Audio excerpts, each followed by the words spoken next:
पिछले एपिसोड में हाओ चेन जियांगहू को बचाने के लिए डीमन के सामने उतर गया था, लेकिन अब डीमन काफी पावरफुल लग रहा था। इसलिए जियांगहू हाओ चेन को वहां से भाग जाने के लिए कहता है, क्योंकि उसे लग रहा था हाओ चेन इसके सामने नहीं टिक पाएगा और डीमन कहीं इसे भी जख्मी कर देगा। लेकिन अब हाओ चेन कहाँ रुकने वाला था, वो तुरंत बाद ही डीमन का सामना करने के लिए तैयार हो जाता है और उसके ऊपर हमला भी करने लगता है। लेकिन डीमन काफी पावरफुल था और वो हाओ चेन को दूर फेंक देता है। लेकिन अब हाओ चेन भी खुद को बचाने लगता है और इसके हर एक अटैक को रोकने लगता है। यह देख हाओ चेन भी जान जाता है कि मेरी ताकत और स्पीड धीरे धीरे बेटर हो रही है और इसके बाद वो अपनी पूरी ताकत के साथ डीमन का सामना करने के लिए तैयार हो जाता है। इसके बाद डीमन काफी स्पीड के साथ हाओ चेन के ऊपर हमला करने आता है, जिसके बाद हाओ चेन इसके हमले को नहीं रोक पाता और दूर जाकर गिर जाता है। तभी अचानक से डीमन अपनी जहरीली पूंछ से हाओ चेन पर अटैक करने लगता है, लेकिन हाओ चेन भी बहुत स्पीड के साथ खुद को बचाने लगता है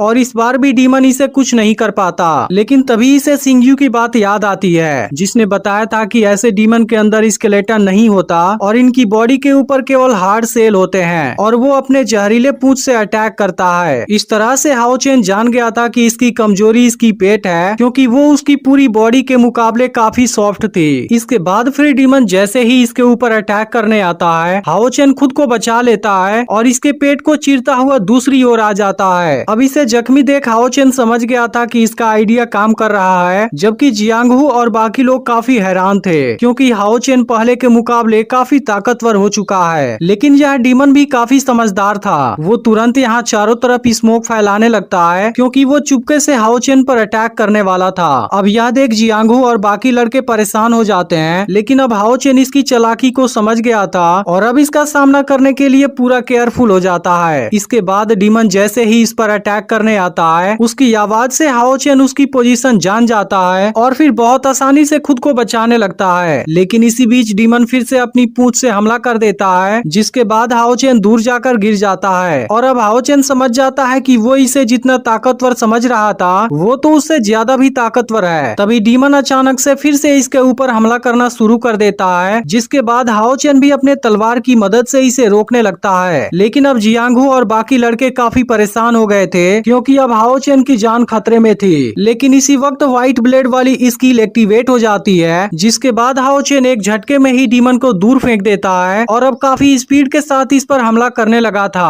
अब यह देखने के बाद डीमन की हालत काफी खराब हो गई थी। लेकिन तभी हाओ चेन व्हाइट ब्लेड के असली ताकत को भी एक्टिवेट कर लेता है और फिर डीमन को मारने चला जाता है। तभी अचानक से डीमन भी अपनी जहरीली पूंछ से इस पर हमला करने आता है, लेकिन उसके पहले ही हाओ चेन इस पर हमला कर देता है और फिर काफी स्पीड के साथ इसे लेकर नीचे आ जाता है। अब यह देखते ही जियांगहू और उसके साथ वाले लड़के काफी हैरान हो गए थे, क्योंकि हाओ चेन की स्पीड और ताकत काफी ज्यादा बढ़ गई थी और इसने डीमन को भी बहुत आसानी से मार दिया था। अब किसी को यकीन नहीं होता कि हाओ चेन ने डीमन को मार दिया है। फिर हाओ चेन सिंगयू के ट्रेनिंग के लिए थैंक यू बोलता है, क्योंकि उसके बिना ना तो वो इसका सामना कर पाता और ना ही इसको मार पाता। तभी जियांगहू को हाओ चेन की चिंता होने लगती है, क्योंकि उसे लग रहा था कि हाओ चेन जख्मी हुआ होगा। तब इस पर हाओ चेन कहता है कि तुम्हें चिंता करने की जरूरत नहीं है, क्योंकि मैं डेली इससे ज्यादा स्पीड से फाइट करता हूँ। तभी बाकी लड़के भी हाओ चेन के पास आते हैं और वो इसकी बढ़ी हुई ताकत को देख हैरान हो गए थे और पूछने लगते हैं कि तुमने इसे कैसे मार दिया और क्या तुम इसे हमें भी सिखा सकते हो। लेकिन यह देख जियांगहू काफी दुखी हो गया था, क्योंकि हाओ चेन केवल इतने दिनों में ही इतना ज्यादा पावरफुल हो चुका है, लेकिन जियांगहू अभी भी वहीं पर है। तभी हाओ चेन की नजर जियांगहू के ऊपर जाती है, लेकिन उसे समझ में नहीं आता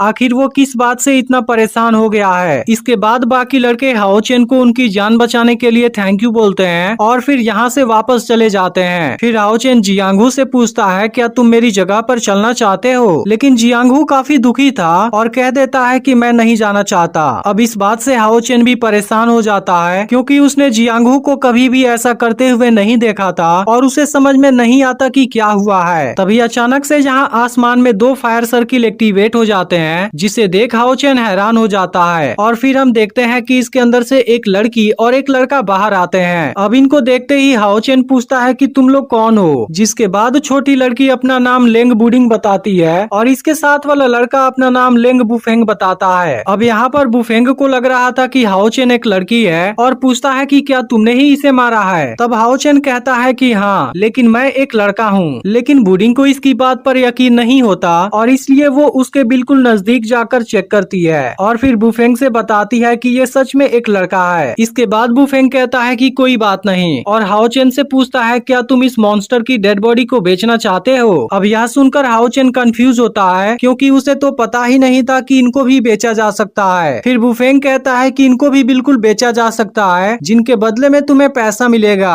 और हम इस काम में प्रोफेशनल हैं। तभी बुडिंग कहने जाती है कि तुम्हें मार्केट में 5 गोल्ड कॉइन मिलेंगे, लेकिन तभी बुफेंग इसका मुंह बंद कर देता है और कहता है कि मैं इस मॉन्स्टर के डेड बॉडी के बदले में तुम्हें 1 गोल्ड कॉइन दे सकता हूँ। लेकिन इस बात से बुडिंग गुस्सा हो जाती है और बुफेंग से कहती है कि बिजनेस में कोई भी धोखेबाजी नहीं चलेगी। जिसके बाद बुफेंग हाओ चेन को 3 गोल्ड कॉइन ऑफर करता है और इस मॉन्स्टर की डेड बॉडी मांगने लगता है। अब इस बात से हाओ चेन काफी खुश था क्योंकि इस तरह से इसके पास पैसा आ जाएगा और फिर उसकी मॉम को काम नहीं करना पड़ेगा। इसके बाद हाओ चेन बुफेंग की बात मान जाता है और इस मॉन्स्टर के बदले में 3 गोल्ड कॉइन दे देता है। इसके बाद वो मॉन्स्टर की बॉडी को अपने बैग में रख लेता है और कहता है कि अगर तुम्हें और भी बेचना हो फिर तुम हमारे पास जरूर आना। तब हाओ चेन कहता है कि लेकिन मैं तुम दोनों को कहाँ पर खोजूंगा और फिर यहाँ से वापस निकल जाता है। अब कुछ देर में हाओ चेन अपने घर के पास आ जाता है जहाँ पर इसकी मदर बायू भी इसका इंतजार कर रही थी और इतने दिनों के बाद ये दोनों एक दूसरे से मिलकर काफी खुश हो गए थे। लेकिन बायू की कंडीशन भी अब धीरे धीरे सही होने लगी थी, जिस बात से हाओ चेन काफी खुश था। इस पर बायू भी हाओ चेन से कहती है कि तुम भी पहले से काफी ताकतवर हो चुके हो। तब हाओ चेन अपनी मदर से कहता है कि सिंगयू काफी स्ट्रिक्ट है, इसलिए मुझे तो सोते हुए भी प्रैक्टिस करना पड़ता है। तब इसकी मदर समझाती है कि वह चीज तुम्हारे ही भले के लिए है। इसके बाद हाओ चेन अपना सारा सामान उठाता है जिसमें वो अपनी मदर के लिए ताजे फल लाया था और बताता है कि सिंगयू ने आपको एक लेटर भी भेजा है। इसके बाद बायू सिंगयू का भेजा हुआ लेटर पढ़ती है और उसे पढ़ने के बाद काफी खुश होती है। इसके बाद वो हाओ चेन को नया धागा दिखाती है, जिसे देख हाओ चेन कहता है यह तो पहले से काफी नया है। इस पर बायू कहती है कि यह एक सेफ्टी धागा है जो तुम्हें सेफ रखेगा। तभी हाओ चेन पूछता है कि सिंगयू ने लेटर में क्या लिखा था, क्योंकि बायू के चेहरे पर मुस्कान आ गई थी। इस पर बायू कहती है कि वह लेटर तुम्हारे तारीफ के बारे में था। तब हाओ चेन कहता है कि लेकिन मुझे तो ऐसा नहीं लगता।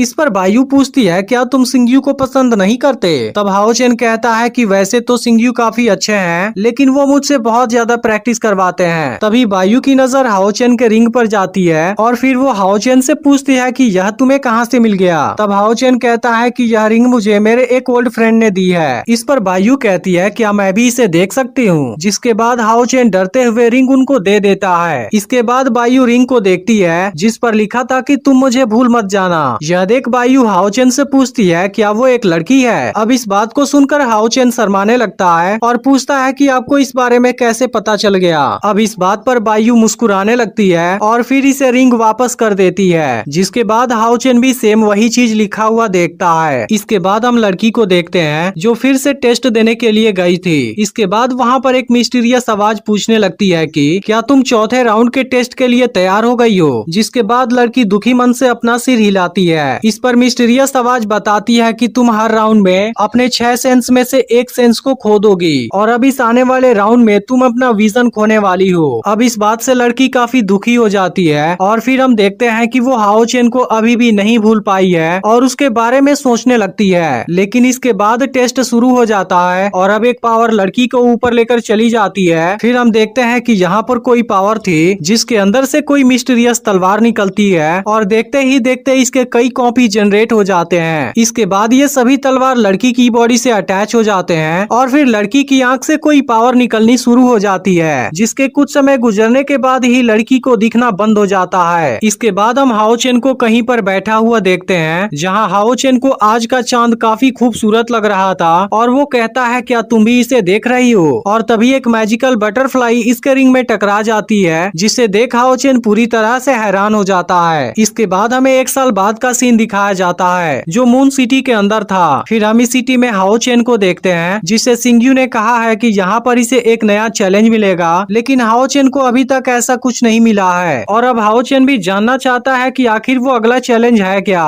लेकिन यहाँ के लोग इसे देख हैरान थे और सोचने लगते हैं कि आखिर ये है कौन। तभी हाओ चेन को यहाँ पर एक टेम्पल नजर आता है, जिसके बाद वो दौड़ता हुआ उसके पास आ जाता है। फिर यहाँ का गेट अपने आप ओपन हो जाता है और इसके बाद हाओ चेन जैसे ही अंदर चला जाता है फिर से वो अपने आप बंद हो जाता है। लेकिन हाओ चेन अभी लिफ्ट के अंदर था और इसे बाहर का नजारा काफी शानदार लगता है। अब कुछ समय के बाद हाओ चेन ऊपर आ जाता है, जहाँ इसके सामने एक और दरवाजा ओपन होता है। अब इसके अंदर आकर हाओ चेन काफी हैरान था और यहाँ का नजारा काफी शानदार लगता है। फिर हम देखते हैं कि इसके सामने एक और टेम्पल था, जो असल में मून सिटी वॉरियर सब टेम्पल है। और इसके बाद हाओ चेन भी उसके तरफ जाने लगता है और एपिसोड यहीं पर एंड हो जाता है। तो यह एपिसोड आपको कैसा लगा कमेंट करके जरूर बताइएगा। और अगर आपने पिछला वीडियो मिस कर दिया हो तो लेफ्ट वाली वीडियो जरूर देख लेना और चैनल को सब्सक्राइब करके नोटिफिकेशन को ऑल पर सेट कर देना।